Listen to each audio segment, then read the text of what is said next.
welcome to the Chirp YouTube channel. I am Christy. I am your friendly online speech language pathologist and specialist in children's communication development, which includes behavior, because behavior is a type of communication. Today I'm going to talk about timeouts because I don't like them, and I think you all should know why. Let me say first that a timeout is, in my definition, when something is happening, a child is upset or misbehaving, and a parent or teacher says, "You need a timeout," and sets the child aside in another room, perhaps in a special chair or corner, and says, "You are in this timeout for 10 minutes. This is a traditional timeout. They're not my favorite. They're not very useful in managing behavior, and I am going to explain to you why that is. The first thing we need to talk about is the fact that usually a timeout is a punishment. A punishment and discipline are very different things. I am not a fan of punishment. I am a fan of discipline. Punishment is when we want to get revenge upon a child, or perhaps a cat or a dog, for doing something that we don't like, something that really bothers us. We want to teach that kid a lesson. Except usually punishment is not very successful at actually teaching anything. Punishment is usually not very successful at anything, but if it is successful, it is at making an angry person feel better a little bit.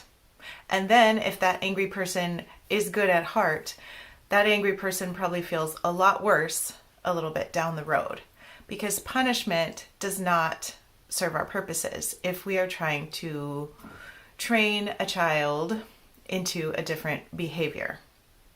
What does work is actually teaching skills.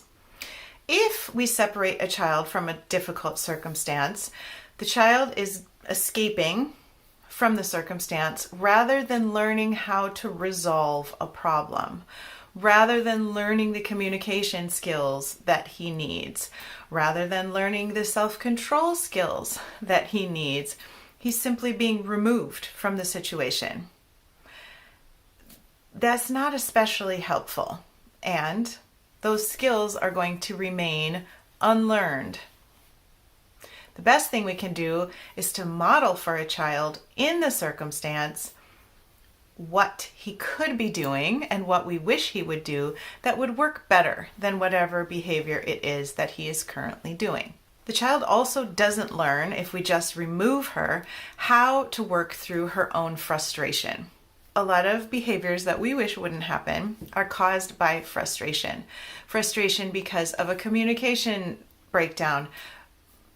Frustration because of a sensory need that the child doesn't know how to communicate. In most cases, it's a communication problem. And if we simply remove the child without working through what it is that the child is communicating through his or her behavior, then this behavior is probably going to happen again, and that is not what we want. We want to be able to get to the bottom of it. We want to be able to teach those missing skills so that the child can be successful and doesn't have the same behavior over and over and over and over. If we take a child in a difficult circumstance and we put the child somewhere else, how is that child ever going to learn anything about how to appropriately handle that situation? It's not going to happen. That child is simply going to continue to have missing skills and not know how to handle that particular circumstance. I do have a video, of course, about recognizing missing skills. You can find it right there. And we need to do that. We need to look at a child who's having some sort of behavior and think, there's a missing skill here. What is it? Is the missing skill that the child doesn't know how to ask for a break? Is the missing skill that the child doesn't know how to play near other children and therefore freaks out? Is the missing skill that the child doesn't know how to play with other children in collaboration? We need to work on that. Most of these skills you probably are going to want to work on with some kind of professional, ideally a speech language pathologist, because we are the ones who work on communication. And behavior is a type of communication. The second thing that I want to talk about in regard to timeouts is that if the behavior is due to some sort of a sensory need, overstimulation, or a desire for more input of some kind, then the child is not going to get that. And the child isn't going to get it during a timeout either. The child is just going to have this need that isn't getting met, and it's not going to get met. And the child is not going to be successful at calming herself down or relating better to other people or behaving more in the way that you wish she would behave if she has this need that's not getting met. Of course, I have videos, a nice juicy series on sensory modalities and how you can recognize and meet those needs in your kids' lives. So check that out right up there and learn more about how to recognize those needs. A timeout will not do it. As my last point, as I talked about in my video last week, which is right there, sometimes a timeout can be seen as a reward, which means that the behavior will get repeated. If a child is very frustrated because she needs a break from a difficult activity that she doesn't want to do, and she bites you and you say, "That's it, timeout," and you put her in her timeout chair or whatever your process is, she has won. She has figured out a behavior that will get her a break from a difficult circumstance. She just has to bite you. It's easy.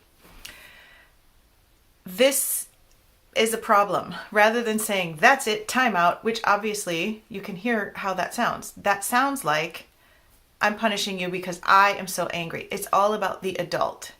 Timeouts are not about the child. They're about the adult.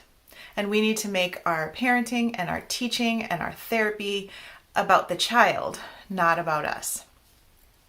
So, instead of letting that bite send the child to a timeout, we say, "Ouch, ouch." We say, "I need a break." We model for the kid what she should do instead. We provide her with support. If she needs a visual support that says break, then we give that to her so that she can do better next time and request a break without breaking our skin. There are times, of course, where something similar to a timeout can be helpful. One of these times is in the build up to a meltdown. Our kids definitely need some time to themselves, to regulate themselves, to calm themselves down and return to baseline. This is very different from a timeout. It's not a punishment. It's an encouragement. It's a quiet place to regroup. You are stocked with regrouping equipment, if that is sensory equipment, if that is a dark place with a blanket that we can cozy up and realize that we are safe, then we have those things ready and available. That is not a timeout. That is a way to prevent a meltdown. And I very much approve of preventing meltdowns. You can find a video on more about preventing meltdowns right up there. That is my commentary on timeouts. I just don't love them for the purposes of behavior management, and I don't think they're useful. So I think we should come up with better strategies. And of course we have, which is why we have done this entire series on the pyramid model. You can find that series right there. We don't want challenging behaviors to happen if we can prevent it. And the whole purpose of the pyramid model is to prevent challenging behavior. Starting at the bottom, with all of the easier to implement and useful to all populations sort of strategies, and going all the way up to the top with those very specialized strategies that are tweaked for specific kids and specific behavior challenges. Don't miss that series. It was a really good one. Well, timeouts are a no, but tuning back in next time is a yes. Thank you for being here. Thank you for being here. Thank you for continuing to learn and continuing to put into practice new ways of interacting with your kids or your students or your clients. I'll see you next time. Have a great day. Bye.